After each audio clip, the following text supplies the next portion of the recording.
Today, we will discuss topics such as the results of Antardashas, subperiods, within the Mahadasha, major period of Venus, based on Chapter 60, Part 1 of the Brihat Parashara Horashastra. In this explainer, we're really going to unpack the profound intricacies of Vedic astrological timing. We'll explore how major planetary periods essentially set the stage, and how subperiods step in to deliver the exact, tangible events in a person's life. We're going to be focusing specifically on some of the absolute most intense planetary combinations. So, here's our quick roadmap for today. We'll start with verse anatomy and parached, then cover the astrological rules, dive into Maraka effects, look at calculations and diagrams, discuss philosophy and practicality, and wrap up with remedial measures. All right, let's jump right into Section 1, Verse Anatomy and Parached. This is where we deconstruct the Sanskrit text. Now, to truly understand these astrological principles, we really have to start at the foundation. Take a look at this original Sanskrit excerpt. This is from page 604 of the Brihat Parashara Horashastra. Specifically, we're looking at verse 10 of chapter 60, which outlines the critical rules for determining the results of planetary periods. By establishing this research-oriented baseline, we're basically decoding the exact structural rules that Maharshi Parashara laid down centuries ago to judge exactly how a planet behaves when its time period arrives. To truly grasp this scripture, we use a technique called padachid, which is just a word-by-word breakdown. You really must internalize these four core terms. First, dasha. That's the overarching major period, and it sets the broad theme of your life for years at a time. Then we have antardasha. Think of this as the subperiod. It acts kind of like the minute hand on a clock, triggering the specific events. Next is maraka, which refers to severe distress or a death-inflicting period. It's a highly misunderstood concept, but don't worry, we're going to clarify it today. And finally, bhava. This is the astrological house, representing a specific domain of your life, like career, health, or marriage. Moving right along to Section 2, Astrological Rules and Translation. Let's turn those words into actionable rules. With our vocabulary locked in, we can translate verse 10 and see how it works in practice. The really crucial takeaway is summarized perfectly here.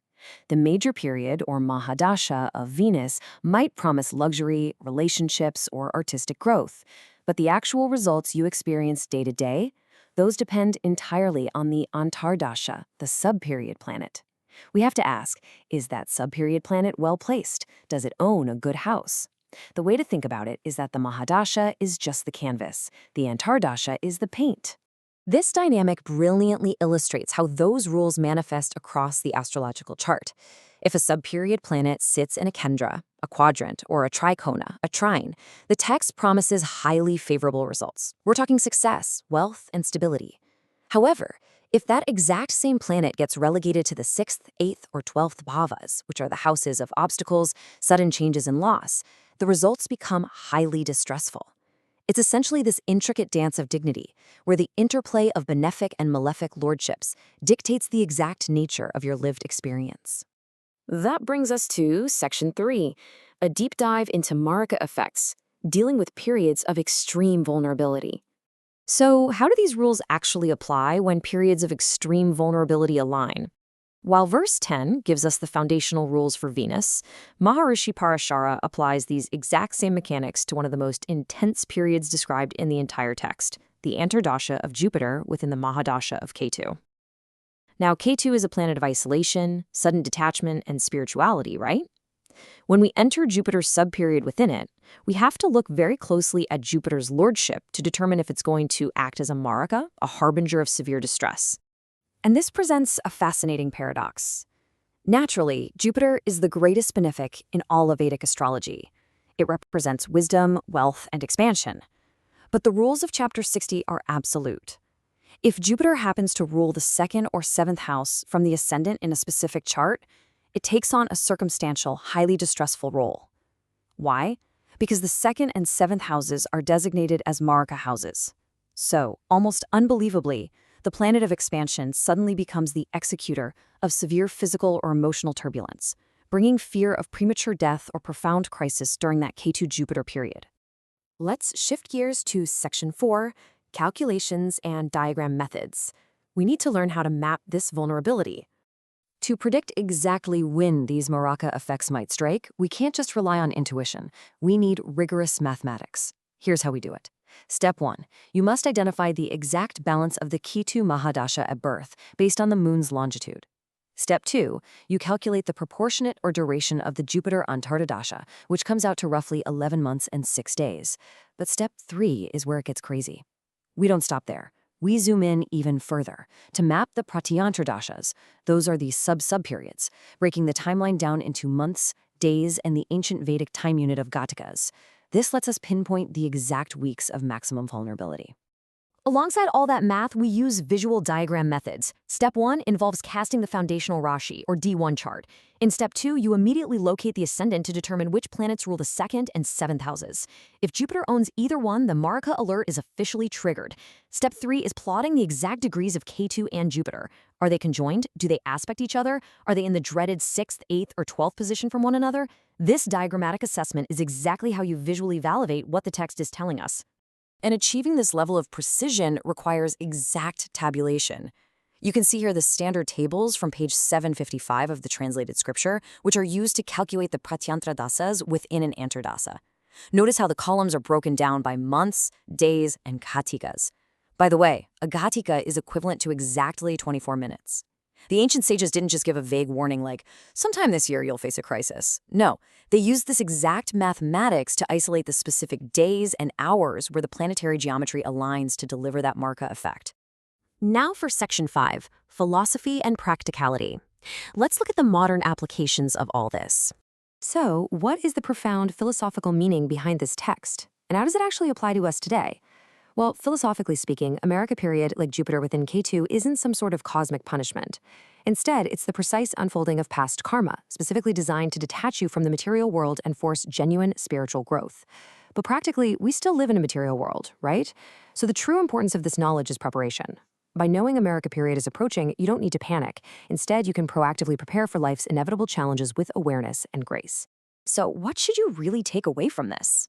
How does a Ketu-Jupiter Marka effect actually manifest in contemporary everyday life? Well, it often shows up as unexplained financial turbulence, simply because Jupiter usually signifies wealth, but acts as a destroyer in this specific context. It can also manifest as sudden, hard-to-diagnose health crises. And because the 7th house is involved, we frequently see the severance of major relationships or business partnerships. Crucially, because both Ketu and Jupiter govern spirituality, individuals often experience a really painful but completely necessary destruction and rebuilding of their personal faith or belief systems. Finally, Section 6, Remedial Measures and our Summary. Let's talk about mitigating these exact afflictions. The beautiful thing about the Brihat Parashara Hora Shastra is that it never gives a diagnosis without providing a cure. Maharishi Parashara explicitly lists precise, ancient Vedic remedial measures to alleviate the evil effects and the fear of premature death during this really difficult Ketu-Jupiter period. The first remedy is the performance of the Mrityunjaya Japa, which is an incredibly powerful mantra dedicated to Lord Shiva, designed specifically to conquer fear and physical ailments. Second is the recitation of the Shiva Sahasranama, the 1,000 names of Shiva. And lastly, the text mandates specific acts of charity based on the planetary lordship, like donating items related to Jupiter. This allows you to willingly release attachment and help balance the karmic scales. To summarize our deep dive today, we started with the linguistic and structural rules of Chapter 60, Verse 10, learning how a subperiod's placement across the bhavas completely alters the Mahadasha's initial promise. We then applied this logic to one of the most severe astrological conditions out there, the Marga effects of a Jupiter Antardasha inside a Ketu Mahadasha. We saw exactly how the greatest benefic can suddenly become a source of profound crisis, how we can mathematically map that vulnerability down to the minute, and most importantly, how to use prescribed spiritual remedies to navigate the turbulence safely. Before we conclude, I want to leave you with this thought. If you held the mathematical blueprint to your own periods of greatest vulnerability, how would you change the way you live today? On behalf of the Vedmata AI family, we humbly request that if you found this presentation enlightening, please share our video widely so that authentic knowledge from Indian Vedic texts can reach the masses. Let us all come together to participate in this Gyan Yagna, sacrificial offering of knowledge. Har Har Mahadev.